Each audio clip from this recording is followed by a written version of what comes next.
Halo semuanya dan selamat datang. Pernah kepikiran gak sih apa rahasia buat sukses di dunia kesehatan zaman sekarang? Jawabannya ternyata bukan lagi sekedar nilai bagus atau ijazah yang dipajang di dinding. Hari ini kita bakal bedah tuntas cetak biru yang bakal nuntun kamu menuju puncak kesuksesan sebagai seorang profesional kesehatan. Yuk kita mulai. Dunia kesehatan itu, berubahnya cepat banget. Tantangannya juga makin kompleks. Mulai dari pandemi global sampai teknologi medis yang super canggih. Semua ini menuntut lebih dari sekedar hafalan buku teks. Kita butuh banget generasi profesional baru yang nggak cuma pinter, tapi juga lincah dan adaptif. Jadi, apa sih yang ngebedain antara profesional kesehatan biasa sama seorang pemimpin masa depan? Keterampilan apa yang jadi pembedanya? Nah, itu dia pertanyaan besarnya, dan kita akan jawab tuntas dalam beberapa menit ke depan. Oke, kita mulai dari fondasinya dulu ya. Solusi untuk tantangan modern ini sebetulnya bukan formula rahasia, tapi sesuatu yang mendasar banget yang kita sebut sebagai kompetensi generate. Coba deh, bayangin, ada dokter yang pinter banget teorinya, tapi nggak bisa nenangin pasien yang lagi panik. Atau seorang manajer rumah sakit yang hebat secara individu, tapi nggak bisa kerja bareng timnya. Pengetahuan akademis aja jelas nggak cukup, kita butuh toolkit yang jauh lebih lengkap. Nah, ini dia toolkitnya. Kompetensi generik ini ibarat kunci pas universal buat kamu. Isinya itu keterampilan penting kayak berpikir kritis, komunikasi, kolaborasi. Skill-skill ini nggak cuma bikin kamu siap kerja pas lulus, tapi juga ngejadiin kamu pembelajar seumur hidup yang siap menghadapi perubahan apapun. Oke, jadi isinya apa aja nih toolkit keren ini? Yuk kita bongkar satu persatu. Ada 8 pilar fundamental yang bakal jadi fondasi super kokoh buat karir kamu. Mari kita lihat apa aja 8 keterampilan super ini. Coba deh, lihat diagram ini. Ini bukan sekedar daftar biasa ya. Ini tuh sebuah jaringan yang saling terhubung. Setiap keterampilan itu saling nguatin satu sama lain, menciptakan seorang profesional yang hebat. Biar gampang, kita pecah jadi 2 bagian ya. Pertama, ini fondasi dasarnya banget. Komunikasi, biar pesan kamu nyampe dengan jelas. Berpikir analitis, buat mecahin masalah serumit apapun.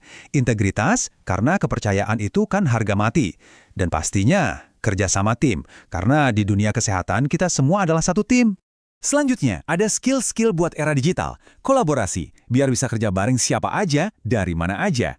Literasi digital, biar teknologi jadi teman, bukan lawan. Manajemen diri, biar kamu tetap fokus dan produktif. Dan yang paling penting, kepemimpinan adaptif, yaitu kemampuan buat menavigasi masa depan yang penuh ketidakpastian. Seperti yang tertulis di sini, tujuannya itu bukan cuma untuk belajar keterampilan. Tujuannya adalah untuk menjadi seorang profesional yang utuh, yang nggak cuma pinter dan terampil, tapi yang paling penting, punya etika dan jiwa pemimpin. Kita udah tahu apa aja yang harus dikuasai. Sekarang pertanyaannya, gimana caranya? Nah, sekarang kita intip mesin di baliknya, filosofi pendidikan yang bakal mengubah kamu. Dan ini bukan program sembarangan loh, semuanya dibangun di atas kerangka Kualifikasi Nasional Indonesia atau KKNI. Artinya, kualifikasi kamu nanti nggak cuma diakui di dalam negeri, tapi juga setara dengan standar internasional. Kamu siap buat main di panggung dunia? Pendidikan di sini nggak cuma ngisi kepala kamu dengan pengetahuan aja. Pendekatannya tuh 360 derajat. Ada ranah kognitif, biar pengetahuanmu tajam. Ada ranah afektif, buat ngebentuk karakter dan etika kamu. Dan ada ranah psikomotorik, buat ngelatih tangan kamu, biar terampil dan jago prakteknya. Lupakan deh model kelas zaman dulu di mana dosen ceramah dan kamu cuma nyatet.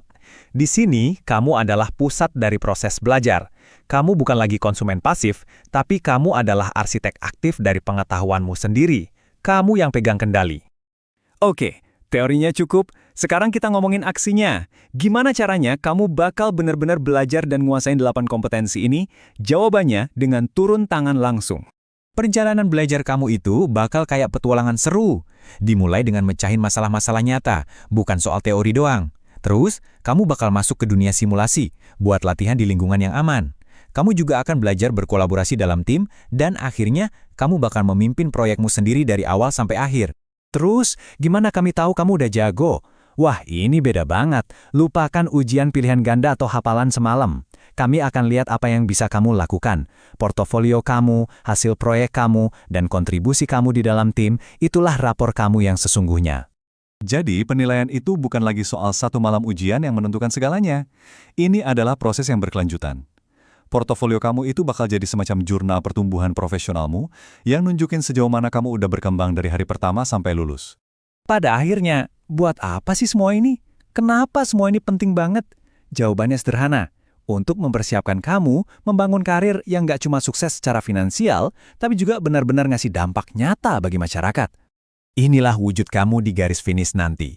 Bukan lagi sekedar sarjana dengan selembar ijazah, tapi kamu akan menjadi seorang pemecah masalah yang lincah, pembelajar seumur hidup dengan skill yang gak akan lekang oleh waktu, dan yang terpenting, seorang agen perubahan yang siap meningkatkan kualitas kesehatan di sekitarmu.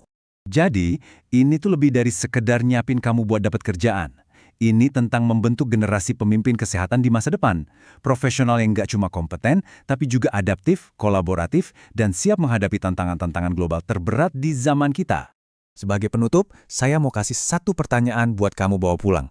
Dari 8 kompetensi super tadi, kalau kamu cuma bisa milih satu untuk mulai dikembangkan besok, mana yang bakal jadi prioritas utama kamu untuk membentuk masa depan kesehatan? Coba direnungkan ya. Terima kasih sudah menyimak.